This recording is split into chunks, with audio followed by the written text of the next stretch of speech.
حسین چاہتے ہیں۔ دیکھ رہا تھا ذکر فضائل میں بھی ساری آنکھیں وضو کر چکی تھی۔ آج چہلم کا دن ہے۔ میں کسی کی منت نہیں کروں گا کہ حسین کو پرسا دے۔ جس کے دل میں قبر حسین ہے نا، اور جو زینب کو پرسا دینے کے لیے آیا ہے، اس کی بے ساختہ ہائے خود نکل جائے گی۔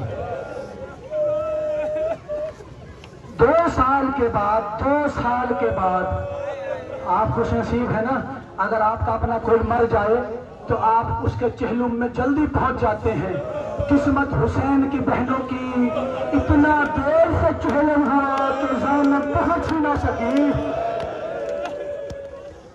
زینب بھائی کے جلسے پر پہنچ ہی نہ سکی۔ 2 سال بعد ایک روایت کا سہارا لوں جا رہا نہیں کون پرسا دے گا۔ ان سب کے پرسوں کو قبول فرما، ہمارا پڑھا گیا اپنی بارگاہ میں قبول فرما۔ جب لوٹا ہوا قافلہ قید ہو کر کربلا کی سرزمین سے جانے لگا نا شام کی جانب، آپ پہ کسی نے ہاتھ نہیں باندھے نا، آپ پر کوئی تعزیانہ لے کر نہیں کھڑا، آپ اپنی آوازوں کو بلند کریں گے، کوئی مارے گا نہیں۔ ایک منظر وہ بھی تھا کہ کربلا کی کتابوں میں لکھا گیا، ایک منظر وہ بھی تھا جب یہی بہن اپنے بھائی کے لاشے کے قریب سے گزر رہی تھی، ہاتھ پچے گردن تھے، تازیانے والے تازیانے لے کر کھڑے تھے۔ ایک مرتبہ زینب نے ہلکی سی آواز میں کہا ہائے حسین، تو مقتل کی کتاب بڑا ہے کہ اتنے تازیانے زینب کے سر پہ مارے گئے، اور زینب مدینے کی جانب منہ کر کے کہتی ہے لانا ہاں دیکھ تیرا حسین۔ اجرکم من اللہ، اجرکم من اللہ، اجرکم من اللہ۔ بلند کیجئے آوازوں کو، بلند کیجئے آوازوں کو۔ بازار میں بیٹھے ہوئے ہمیں پتہ لگا کسی کے چہلم میں کوئی چہلم منانے کے لیے آیا ہے۔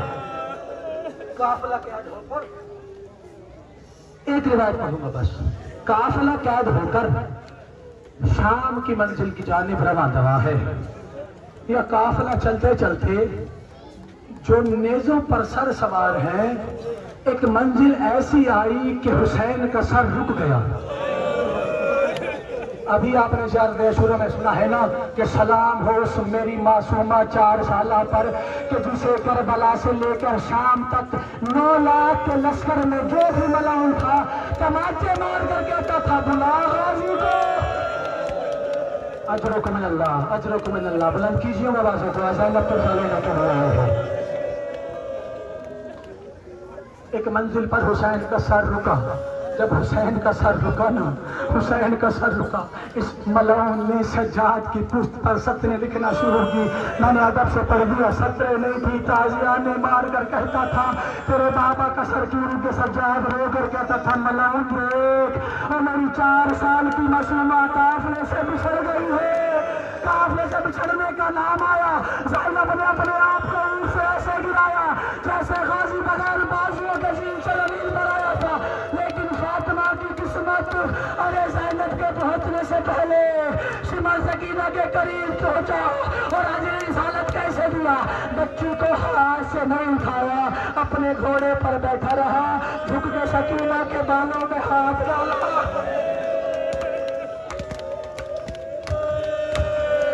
جھک کر سکینہ کے بالوں میں ہاتھ ڈالا۔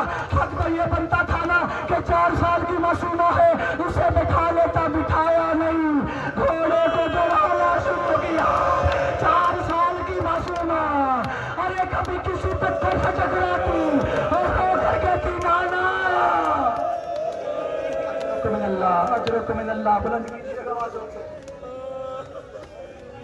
قافلہ پھر چلا، قافلہ چلا، شام کے بازار کے اس قریب آیا جہاں پر کچھ اور بے چھتوں پر زینب کا استقبال کرنے کے لیے اپنی جھولیوں میں پتھروں کو اٹھائے تھے۔ جیسے ہی قافلہ شام کے بازار میں اس بازار میں آیا جہاں پر کچھ عورتیں پتھر اٹھا کر زینب کے استقبال میں کھڑی تھی، یا انہی کے قریب ایک نستور تھی، وہ ان سروں کو دیکھ کے زاروں قطار رو رہی تھی۔ روتے روتے اس نے سروں سے سوال کیا تو کسی کا لال ہے، تو کسی کا بابا ہے، تو کسی کا بیٹا بیٹا ہے، تو کسی کا بھتیجا ہے، اللہ جانے یہ کون سے ایسے لوگ ہیں جن کو بے دردی سے مارا گیا ہے۔ یہ سوال کرتی کرتی اپنی چھت سے نیچے آئی، بازار میں سروں کے قریب آئی، جب چھوٹے سر کو دیکھا نا، جب چھوٹے سر کو دیکھا، 6 مہینے کے بچے کے سر کو دیکھا نا، زاروں قطار رونے لگی، بازار میں ماتم کر کے کہتی ہے اللہ کرے اس کی یا تو ماں مر گئی ہو، یا تو اس کی ماں بازار میں کہیں مر گئی ہو، یا تو اس کی ماں اس کے قتل ہونے سے پہلے ہی مر گئی ہو۔ اور اگر وہ بچی سوال کرتی ہے، اس کی چھوٹی بیٹی سوال کرتی ہے ماں یہ کسی معصوم بچے کا سر ہے، اس کا ایسا کیا قصور ہوگا جو اس کا سر تن سے جدا کر دیا؟ جب عسکر کے سر کا نام آیا نا، 4 سال کی سکینہ نے اپنی پھپھی کا دامن چھڑایا، اس عورت کے قریب آئی، قریب آ کر کہتی تو نے سوال کیا ہے نا کہ اصغر کا کیا قصور تھا، میں تجھے بتاؤں اصغر کا کیا قصور تھا؟ دونوں ماں بیٹیوں کے ہاتھوں میں جو کچھ تھا نیچے گر گیا، کہتی ہے اس سر کے بارے میں بعد میں بتانا، پہلے بتا تیرے چہرے پہ نیلے پہلے بتا تیرے چہرے پر یہ نیلے پیلے تھا کیسے؟